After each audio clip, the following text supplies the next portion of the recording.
Hi, this is Blake McConnell with part 2 of our video series teaching you how to make sounds using the contact mic that you made in part 1. So if you are starting with this episode, you're going to need something to amplify your sounds, and I recommend going back to episode 1 and looking at how to construct your own contact mic. So once you've gotten to that point and you have your own contact mic, now we're going to figure out what do you do with it.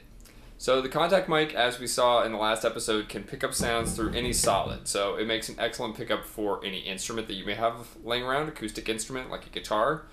But we're going to go even simpler than that. And we're going to use this box right here, which, as you can see, a soldering iron came in. A nice sturdy box to create our own instrument.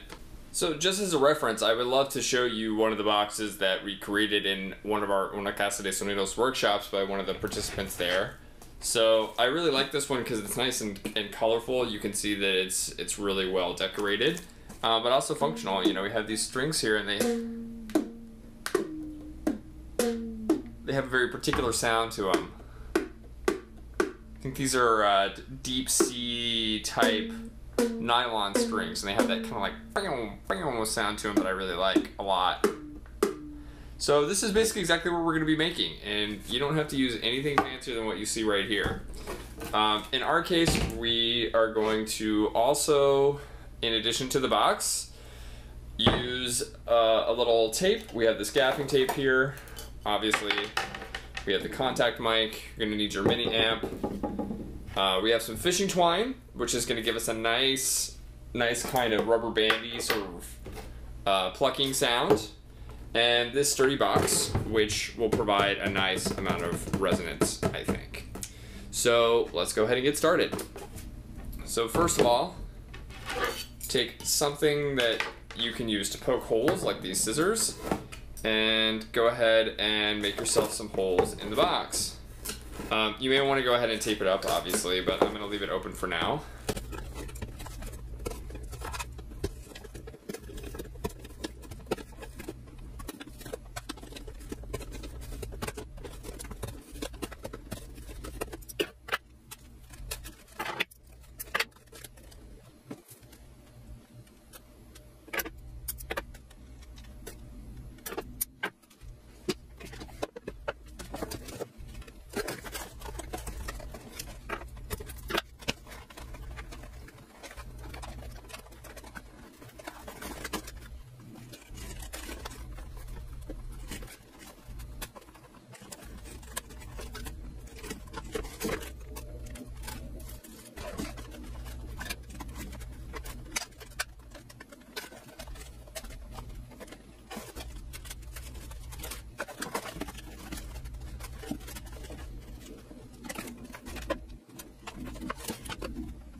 And there you have it.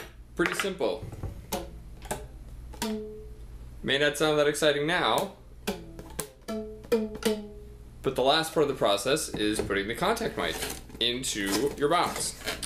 So what I recommend doing is taking the contact mic and taking a piece of tape and putting it right inside, right where the sound is being amplified from. So right where you have these strings attached, we can essentially call that part the soundboard, which is analogous to what you would have in a guitar or another acoustic instrument that is similar to this. So you want to kind of just use enough tape as you think you're going to need, because anything that you put on there is also going to dampen the sound. But go ahead and put it right underneath your bridge, or depending on what you've decided to use to make sound with your box. Put it really close and make sure it's nice and flat on the inside.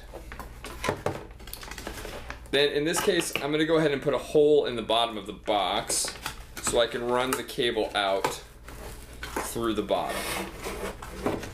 And so that's going to give me a nice clean design. I may just put just a little tiny piece of tape on the inside. Again, you don't want to get crazy with the tape because it does dampen the sound a little bit.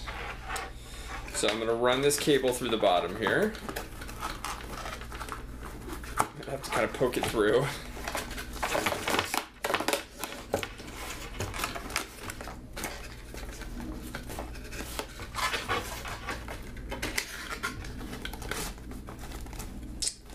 And then once I've done that, I will use a little tape just to seal up the top and bottom, just to keep everything together.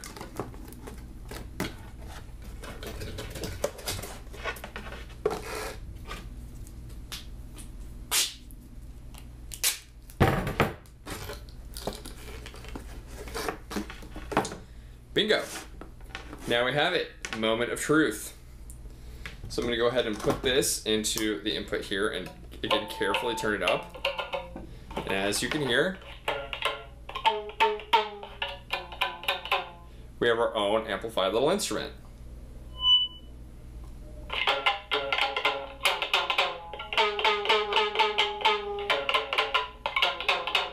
And obviously you might want to take a little more care than I took in actually tuning the strings, if that's what you're going for. But it can be just as pleasant and just as interesting to have a sound that's not completely musical.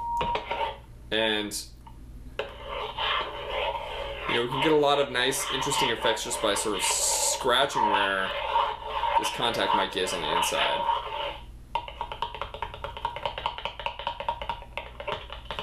Nice sort of tapping effect. Pretty much anything you do to this box is going to be amplified. These two things tend to be pretty sensitive, so you can even hear the sound of my voice coming through it pretty well if I turn it up.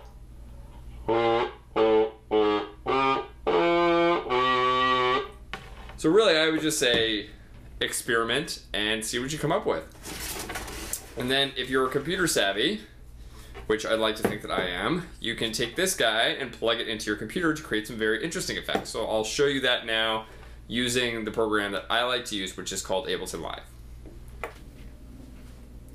So now I'm going to show you how I might actually play with this new instrument that I built by running the signal through Ableton Live and adding some convolution reverb to it. Let's see how that sounds.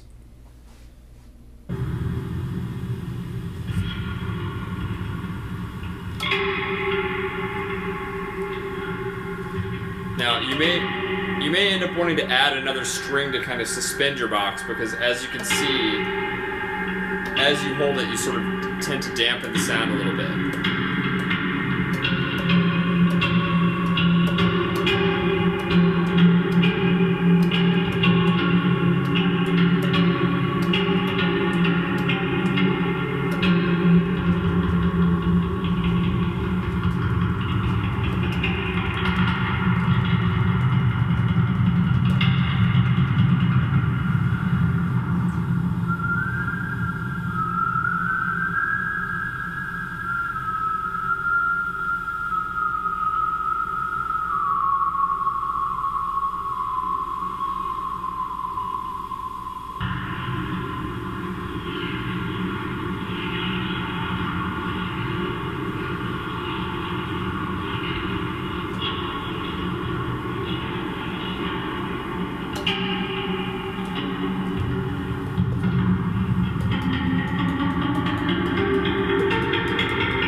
course, you have to be careful with the feedback because the room is going to have a certain tone that's going to creep into whatever you make.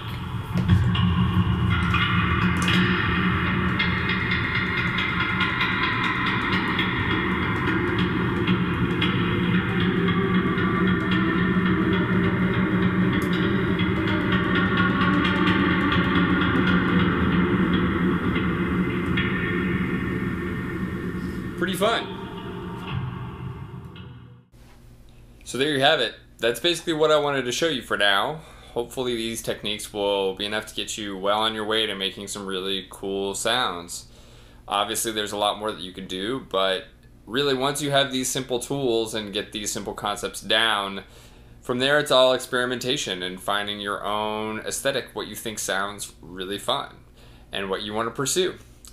If you have any questions or want tips, feel free to email me and also check out my website and see my future work as it develops. Feel free to shout out and tell me if you want to see some other stuff in videos. Until then, take care.